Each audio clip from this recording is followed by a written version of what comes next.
I call to order the Oswego Community Unit School District Board of Education meeting for today, March 6, 2023. Can I have a roll call, please?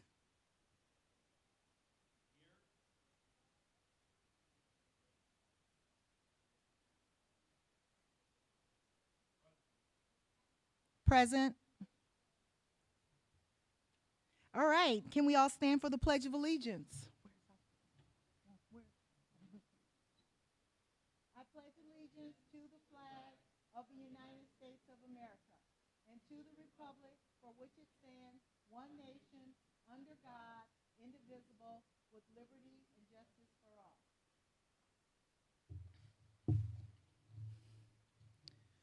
So I just want to welcome you all and thank you for being here tonight. I know that our schedules are full and there are plenty of other things that you could be doing, and I'm glad that you decided that this was one of the important things that for you to do tonight. So an important aspect of the board's role is to connect with our community. And open forums are a way to accomplish that through conversations, dialogue, deliberations, and collective thinking.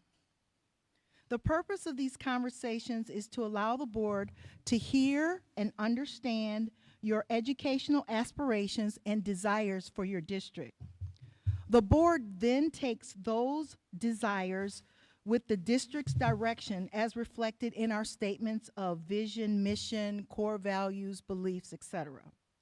So we want to thank you tonight for coming out. We're going to have a robust conversation around our mission, and we just want to make sure you understand that we value your voice and we thank you for being here tonight. Thank you.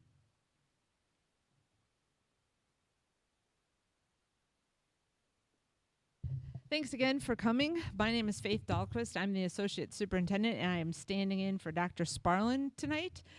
He is at Illinois State. He is cheering on our OE basketball team that has made super sectionals. So yay!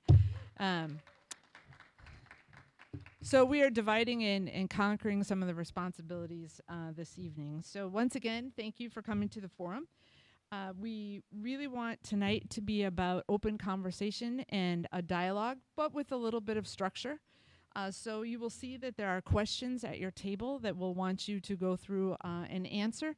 We want you to start out by introducing everybody at the table so that you know everyone there. And then we'll give you about a 5-minute notice when we get toward the end. And you'll need to select someone from your table. Could be the school board member, to summarize and to share out so you know about the conversations that were held, and then we'll have public comment at the end. So start off with introductions and then work through those questions. Thanks.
Is everybody ready to wrap up?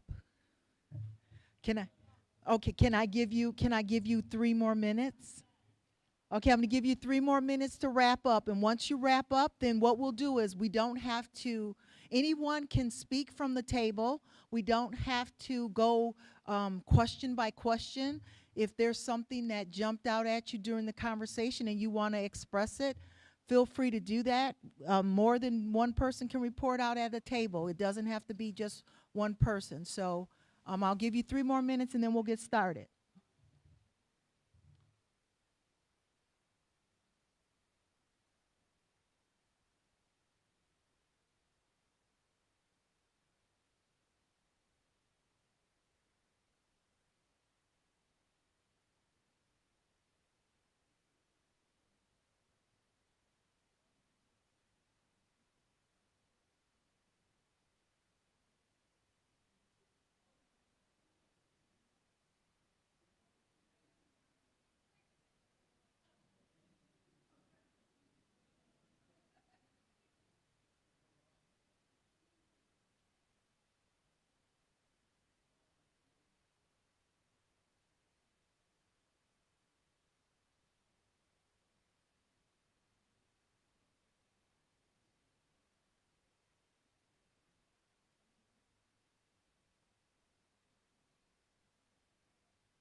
5, 4, 3, 2, 1. We're going to start over here at table 4. So feel free to share out whatever you like. You don't have to go question by question. Anyone at the table can speak up. I'm going to bring you the microphone.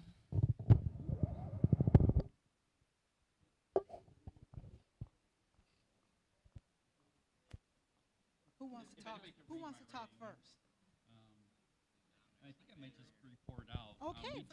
I mean, we had lots of conversations, and You we wanna actually. stand up and talk to the group? Okay. Yeah, I was just saying we had lots of conversations, and so I think everybody said what they want to say, and we actually talked about how to summarize this. There's people in the live stream that want to People in the live stream. Okay. All right. So, first question was thrive along their unique educational journey, and we just really stress flexibility, tailoring to individual student needs, and connections.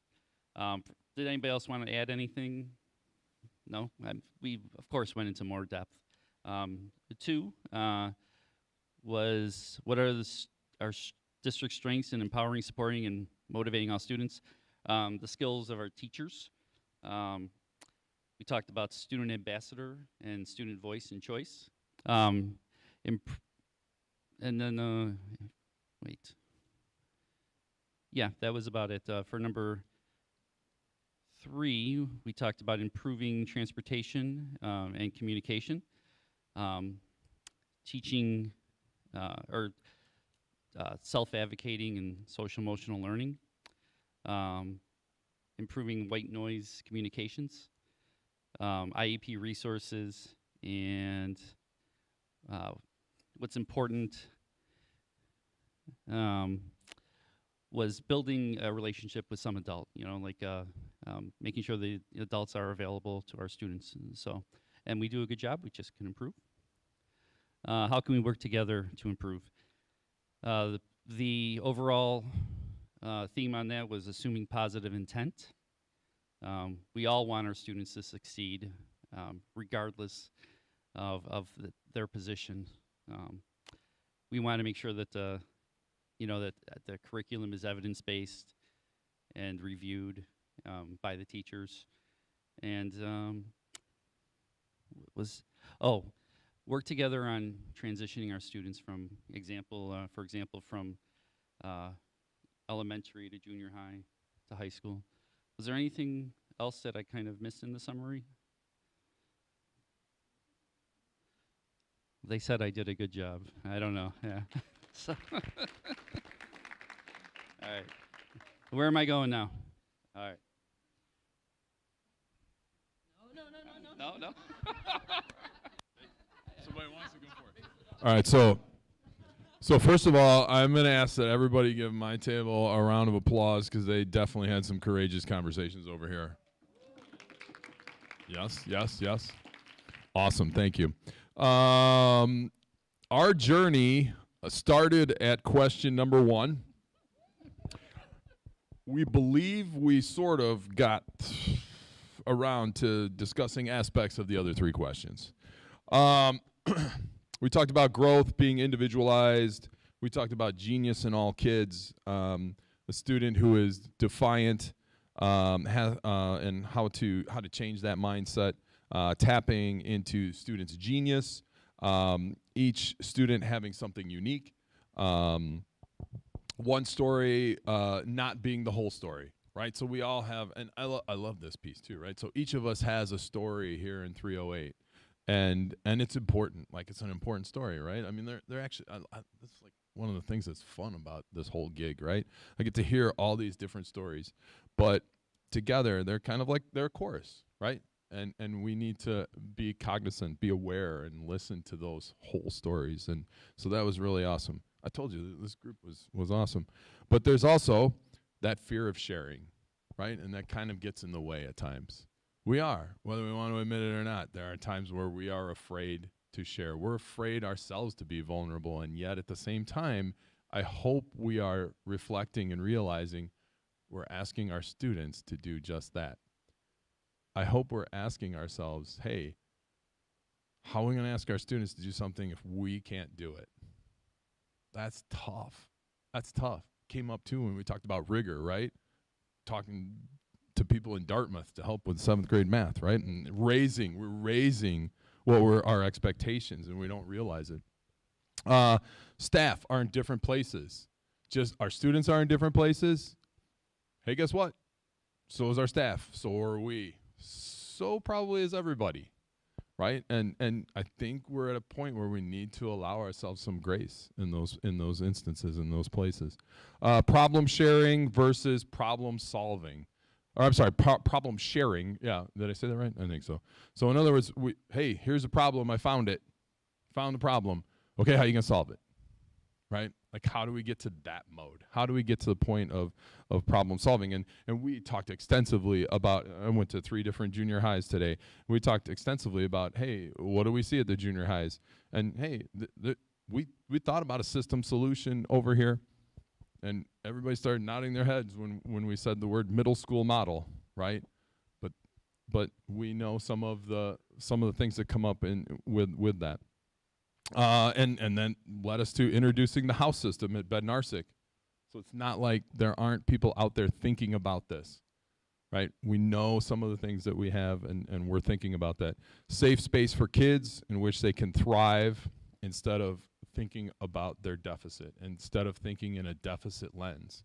It's easy for any of us. I think if we're really self-reflecting, it's easy for any of us to go out and think about, what did I not do right today? Probably constantly feel like we're under a microscope. Am I going to say the wrong thing? What am I going to do wrong, right? Our kids do not feel any different. And then the last piece, skills-based versus performative-based. And I think that's a huge, huge conversation that needs to be had, because I think there's some I think we're not necessarily digesting that piece fully as a community, right? We're asking for skills. We're moving away from a performance piece, and I think that's important too. So, did I miss anything, group? I probably missed a bunch. I did all right? All right. It was a good group. Good group. Allie next? Or whoever. Who we got? Oh, okay. Yeah, Anthony, you doing this? I guess so. All right. Yeah. Good to see you. Okay.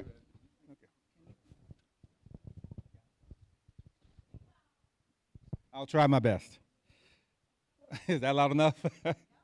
Okay. So for question 1, what does it mean to? What does the logo that we have mean? Making sure resources they need to be successful in school, not only on the academic level but on a social level. And another aspect of that is I hope that definition would also mean that we are trying to reach our students at whatever learning curve they may have, and giving the staff and the students the resources they need to make that trigger that they need to be successful. Number 2, some students allow, try again here. Some teachers allow students to have redos for assignments they may have not performed as well in. I think that I was a former teacher myself, and there was no mandate by my school, but I would have students that I knew the material. And so I would allow students to have retakes, anybody who scores 60 and under. So they would basically failing or under, but they get that chance to retake, and you'll be surprised, and it wouldn't necessarily be the exact same test, but it gave them that confident support that made them feel like this teacher cares about my success, not just whether or not I pass it the first time around. Because education is not about a test result. It's about empowering education inside that student, that they can carry on from that point forward. So I thought that was a very important approach, and that was my voluntary approach, and I'd like to see us do more of that. I know that Oswego East is doing that at some degree, correct? That's awesome. Where did I leave off at? Let's see here. Okay, yes. Okay, so some students are allowed to redo assignments in order to raise their scores. Some don't lack the policy problems. Okay, I see what they're saying now. I'm sorry, I was wrong. Okay, there's a lack of. I think that one of the things we'd like to see more of is more policy-driven structures to our educational system, and policies can range, but that would probably be a very good thing to invest a little bit more energy into, and that's one of the things we see them do it pretty well in some aspects. Students like to have their voice and their choice in topics that they are debating. So, for example, inclusivity is a big thing in our district, and that's one of the things that I've noticed as I went to the various schools I've went to, about 4, and they seem to post a lot of comforting, inclusivity, I can't even speak the word now, inclusive wording that, whether you believe it or not, it does empower students to feel a little bit more confidence to be themselves and be recognized. Accountability can be an issue, and standards can be set by people who also need to feel appreciated, valued, and supported.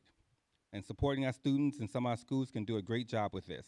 Some of our schools do a really good job with this. And there are other clubs and groups that also help students and parents feel involved and pulled into the process of learning.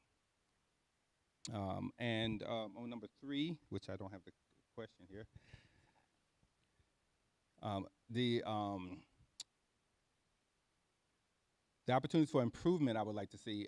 I came from Chicago, and I went to Simeon Vocational. I don't know if anyone have heard of that place, but it's an awesome school. It teaches a great amount of academics, but also teaches vocational skills that I could have used to go on to trade schools, something like that. I think the district would get a great amount of feedback and positive growth in our students if we offer those vocationals at a higher level. Learning and military recruitment. Some schools, when I went to school, high schools, there were a lot of recruiters that came in just to speak about the military and opportunities they give. I think our students can benefit from that also. And also a lot of, I think another thing that we could improve in is differentiating instruction. And that is, again, going back to the idea that every student can learn, every student can grow, every student has that learning style that you have to reach. And it'd be good if we took a little bit more effort and a little bit more investment in finding those so that we have less failures, which is going to build, in my estimation, it would build up the entire student body if we can build up the lowest scores possible. Dual credits should be separated from AP classes only. My son is in AP classes, he gets dual credits, and I think it'd be a great thing if that was expanded out throughout the school's student population. Number 4, more community involvement, much like this. I think this is awesome. We're getting together, we're talking, we're discussing our students' best interest and our district's best direction, and that can only build us closer, as opposed to have everyone being sort of in our islands. And with that comes the idea that I think another great thing would be is to have, we agree that would be great, is to have district sanctioned events at various schools. And those can be of any topic, of any style, just the idea that you're pulling multiple people to each one of the schools so they get, not only they get to know the parents, but they get to learn the educational structure of a school, the environment, the look, the feel. And I think, again, that builds up a community structure, a community oneness that can only help our students. And of course, make a difference every day. And that is what every one of us should strive to do, and we should strive to empower our students to feel like they can do that also. Thank you. Oh, going to you? No, sir. Hi, I'm Jameson. 3 things about myself and favorite color, right? Is that right? No? Oh, sorry. So question 1, what does it mean for students to thrive along their unique educational journey? We focused a lot on the students and on the teachers. I'll start with resources that we talked about, ensuring that every student has what they need. And I like what you said, every student's got their own unique learning style. You know, they need to be catered to in some way. Some things work generally and broadly, some things don't work at all. I actually was a student, K through 12 in the Oswego 308 district, and I had a very unique educational track, and there were a lot of things that could have been done, needs that weren't met, not to fault the district at all, but there's opportunity for growth. Sorry, we haven't got there yet, I guess. We talked about equipping teachers, making sure that they had resources, some things that, totally off track, I guess. We talked a lot about the teachers, how they can empower the students, and the students. Oh my gosh. So I'll move on to question 2 now. What are our district strengths in empowering, supporting, and motivating all students? We talked about student voice. So we talked about how there are 2 students on the board of directors, or on the education board, and how that's really important, making sure that the students have a voice with the grown-ups, right? Because they're not just being dictated the rules. They're actually having a say in the rules. They get to participate in the rulemaking, so to speak, and they get to know that they were involved, that they had a hand in this, and that I think that gives them meaning, it gives them purpose, and it's important for them to be involved. Strengths, teachers were something that we brought up a lot. Something that came up a lot were the teachers as the student's biggest strength. Other things that we talked about were opportunities that the students have. Opportunities like honors and AP, something that was a big deal for me. Other things like sports and music and clubs and all the different ways that students can get involved at the schools. Those are all great strengths that the district has for meeting their goals. Opportunities for improvement. We had brought up safety for students as actually that wasn't, sorry, I'm getting lost a little bit. One of the opportunities for improvement is communication between students and teachers and families, the district and parents, communication all around, ensuring motivation among the students. I know that's a hard thing to do, but that is a way something that would benefit the students, an opportunity for improvement. And that we also continue to talk about student voice with that. Listening to the students, making sure that they continue to have a say. And last, how can we work to improve? A big thing that we talked about throughout the whole conversation was being vulnerable, right? That communication and that trust piece. And something that came up just in this question was accountability, making sure that we could hold each other accountable, that there are lines you can't cross. Like you gotta have a standard of dialogue and communication of behavior from everyone, from the students to the teachers to the parents to the school board. Everybody needs to be held accountable. And when we have that vulnerability, that honesty, and that openness, as well as that accountability, that sort of standard that we're all able to meet, there's trust. Trust flourishes in an environment like that. And that can only bring good things for the students, right? When the parents trust the school district and the teachers in the school district trust the parents, the students will only do better. When those dialogues, those lines of communication are opened up, the students will only be benefited. And with that, one thing that came up as well was to stand with each other where we can, right? Rather than pointing out the differences between us, something that was brought up, there were a lot of head nods around this relatively diverse table. People that don't necessarily agree with each other on all kinds of things. We agreed on a lot tonight. And that shows right there that we can stand with each other. And where we can, we have to fight to stand with one another for the sake of the students. That's all I have to say. Thank you.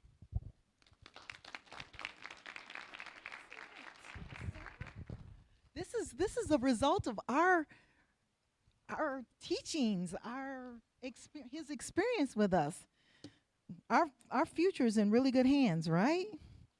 Okay, so an update. I don't know if you all know that our Oswego High School Oswego East Boys High School boys basketball team is playing right now in the super sectionals, and the score is 20-15, and we are up at the end of the first quarter. So before we adjourn, the last item on our agenda is 5.0 board member comments. Do any of our board members have any comments that they'd like to make?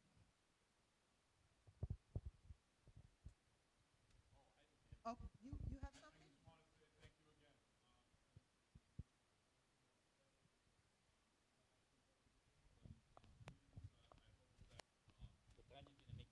Well, yeah, because they can't hear you on the screen.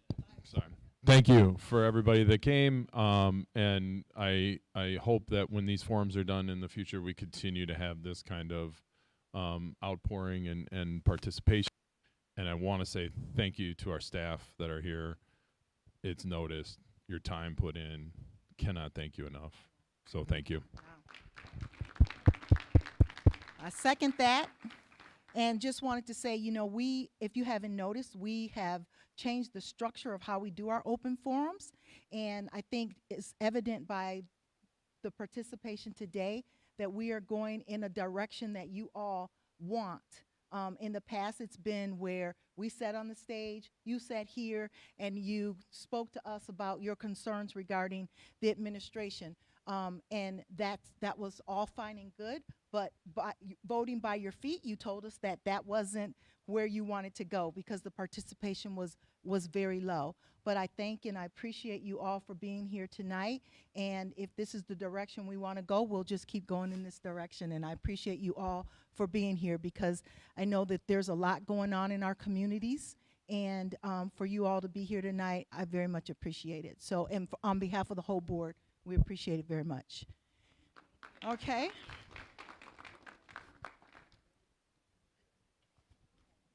And I need to adjourn, right?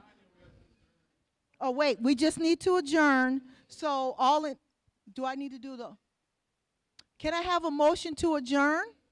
Oh, you have a comment? Oh, no, there is no public comment. There are no public comments, okay?